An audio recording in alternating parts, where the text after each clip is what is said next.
Hello class 7। आज हम पढ़ेंगे प्रॉपर्टीज ऑफ इंटीजर्स। तो प्रॉपर्टीज ऑफ इंटीजर्स में फर्स्ट प्रॉपर्टी है क्लोजर प्रॉपर्टी। क्लोजर प्रॉपर्टी में हम एडिशन, मल्टीप्लिकेशन, सब्ट्रैक्शन, डिवीजन चारों का देखेंगे कि कौन कौन जो है क्लोजर प्रॉपर्टी को फॉलो करते हैं और कौन नहीं। क्लोजर प्रॉपर्टी के अकॉर्डिंग यदि हम दो इंटीजर्स को ऐड करते हैं तो जो इंटीजर हमें फाइंड होता है वो भी एक इंटीजर ही होना चाहिए। तो एडिशन में देखते हैं, हम दो इंटीजर्स 5 और 6 को ऐड किए हैं तो हमें 13 मिला है जो एक इंटीजर है। इसी तरह -20 -11 को ऐड किया गया है, -31 फाइंड होता है जो कि एक इंटीजर है। तो इस तरह से हम देखते हैं एडिशन क्लोजर प्रॉपर्टी को फॉलो करता है। अब नेक्स्ट मल्टीप्लिकेशन देखते हैं। यदि दो इंटीजर्स को मल्टीप्लाई करने पर हमें एक इंटीजर ही मिलता है तो ये मल्टीप्लिकेशन भी क्लोजर प्रॉपर्टी को फॉलो करेगा। तो हम देखते हैं कि दो इंटीजर्स को मल्टीप्लिकेशन करने पर 13 जो एक इंटीजर है, यहाँ भी 220 जो एक इंटीजर्स है। तो इस तरह से मल्टीप्लिकेशन भी क्लोजर प्रॉपर्टी को फॉलो करता है। नेक्स्ट सब्ट्रैक्शन पर देखते हैं। इसमें भी दो इंटीजर्स को सब्ट्रैक्ट करने पर हमें जो नंबर मिलती है वो एक इंटीजर होनी चाहिए। तो हम देख सकते हैं -7 -3 को सब्ट्रैक्ट किया गया है जो है -10 मिला, एक इंटीजर है। इसी तरह 5 को 2 से सब्ट्रैक्ट किया गया है, 3 आंसर मिला और जो एक इंटीजर है। तो हम देख रहे हैं कि सब्ट्रैक्शन भी क्लोजर प्रॉपर्टी को फॉलो कर रहा है। अब डिवीजन देखते हैं। डिवीजन में भी यदि दो इंटीजर्स को हम डिवाइड कर रहे हैं तो उससे जो नंबर हमें प्राप्त होती है वो एक इंटीजर होनी चाहिए। लेकिन देखें, -8 को 4 से डिवाइड किया गया है तो हमें -2 मिला जो एक इंटीजर है।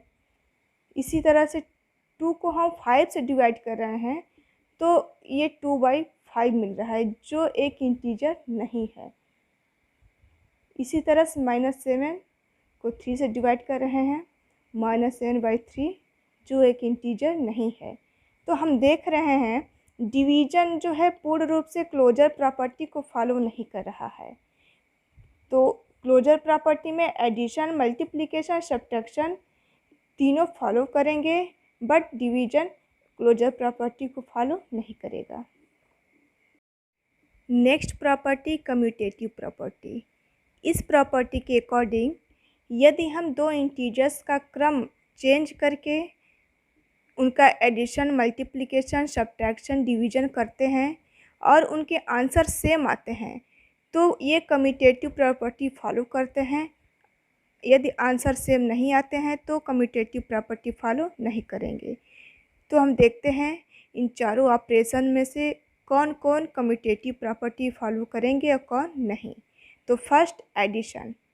एडिशन में यदि दो इंटीजर्स को हम किसी भी क्रम में ऐड करें तो उसका आंसर सेम आता है। एग्जाम्पल में 3 + 9 या फिर 9 + 3 करने पर आंसर दोनों का सेम आ रहा है। इसी तरह इसमें -15 + -4 या फिर -4 + -15 करने पर दोनों का आंसर सेम आ रहा है। So addition commutative property follow करता है। नेक्स्ट मल्टीप्लिकेशन देखते हैं। इसके अकॉर्डिंग दो इंटीजर्स का क्रम चेंज करके यदि हम मल्टीप्लाई करते हैं तो उनका आंसर सेम आना चाहिए। तो देखते हैं एग्जाम्पल में 5 और 4 का मल्टीप्लाई किया गया है और यहाँ क्रम इन लोगों का आर्डर जो है चेंज कर दिया गया है, लेकिन हम देखते हैं दोनों का आंसर सेम आता है। तो इस तरह से मल्टीप्लिकेशन, इस एग्जाम्पल में भी देखिए आंसर सेम आया है। तो इस तरह से मल्टीप्लिकेशन भी कम्यूटेटिव प्रॉपर्टी को फॉलो करता है। अब सब्ट्रैक्शन, डिवीजन देखते हैं। सब्ट्रैक्शन में यदि हम 9 में से 12 सब्ट्रैक्ट करें और 12 में से 9 सब्ट्रैक्ट करते हैं, यहाँ ऑर्डर चेंज कर दिया गया है। तो हम देखते हैं कि दोनों के आंसर में डिफरेंस है, एक -3 और एक +3। तो इस तरह से हम ये देखते हैं कि सब्ट्रैक्शन में इंटीजर्स का ऑर्डर चेंज कर देने पर उनका आंसर भी अलग आ रहा है। तो सब्ट्रैक्शन कम्यूटेटिव प्रॉपर्टी को फॉलो नहीं करेगा। डिवीजन में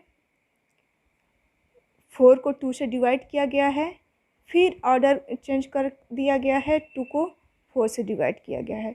इसमें भी देखते हैं दोनों का आंसर सेम नहीं है।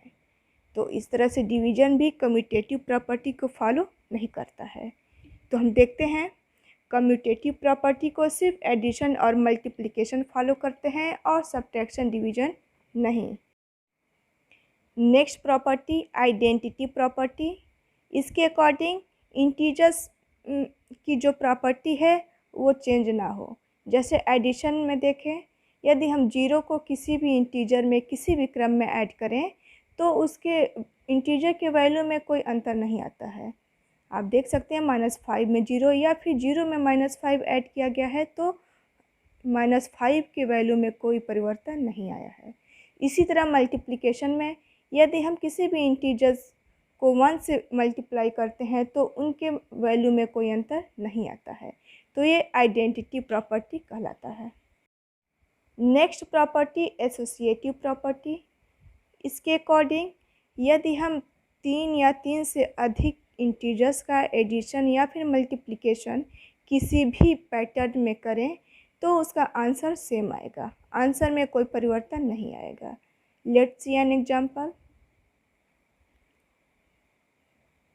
-5 -3 2 3 इंटीजर्स हैं, इनको हम 2 पैटर्न में ऐड करेंगे। पहले -3 और 2 को एक साथ ऐड करेंगे, फिर नेक्स्ट पैटर्न में -5 -3 को एक साथ ऐड करेंगे, फिर 2 को। तो हम देखते हैं फर्स्ट पैटर्न में भी आंसर हमारा -6 आता है और सेकेंड पैटर्न में भी आंसर 6 आता है। तो एडिशन एसोसिएटिव प्रॉपर्टी को फॉलो करता है। सेम ऐसे मल्टीप्लिकेशन में 2 5 7 3 इंटीजर्स हैं, इनका हम पैटर्न अलग अलग चेंज कर मल्टीप्लाई किए हैं, लेकिन हम देखते हैं कि आंसर जो हमें फाइंड होता है वो दोनों का सेम है। तो इस तरह मल्टीप्लिकेशन और एडिशन दोनों एसोसिएटिव प्रॉपर्टी फॉलो करता है, बट डिवीजन एंड सब्ट्रैक्शन ये एसोसिएटिव प्रॉपर्टी फॉलो नहीं करते हैं। इसमें एक बात ध्यान रखेंगे, एसोसिएटिव प्रॉपर्टी 3 या 3 से अधिक इंटीजर्स के लिए है और कम्यूटेटिव प्रॉपर्टी सिर्फ 2 इंटीजर्स के लिए है। अक्सर बच्चे कम्यूटेटिव एंड एसोसिएटिव प्रॉपर्टी में कंफ्यूज हो जाते हैं, तो आप ध्यान रखेंगे एसोसिएटिव 3 या 3 से अधिक इंटीजर्स के लिए और कम्यूटेटिव 2 इंटीजर्स के लिए है। Next property distributive property. इसके अकॉर्डिंग यदि 2 इंटीजर्स का एडिशन है या फिर सब्ट्रैक्शन है और उनमें हम तीसरे इंटीजर्स से मल्टीप्लाई करेंगे तो कैसे करते हैं, देखते हैं। यदि 2 नंबर का सम है a + c और तीसरे इंटीजर b है तो b का हम कैसे इसके अंदर मल्टीप्लिकेशन करेंगे। b का सबसे पहले a के साथ मल्टीप्लिकेशन होगा, फिर b का c के साथ मल्टीप्लिकेशन होगा। तो b multiply by a plus b multiply by c, इसे कहते हैं डिस्ट्रीब्यूटिव प्रॉपर्टी। एग्जाम्पल देखें, 4 मल्टीप्लाई बाई 3 + 2 13 + 2।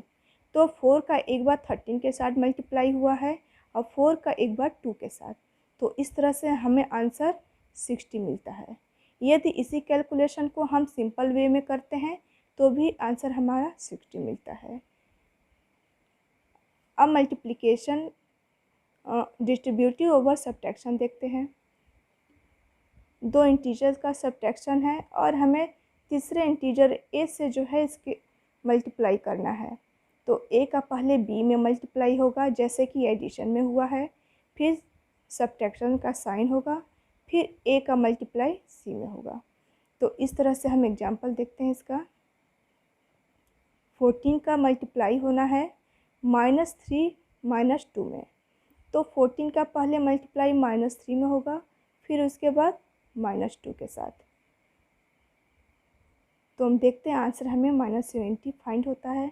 और यदि इसी एग्जाम्पल को हम सिंपल वे में करते हैं तो भी मेरा आंसर -70 आता है, जो कि दोनों आंसर इक्वल हैं। तो इस तरह से ये distributive property, over addition and over subtraction हम देख चुके हैं।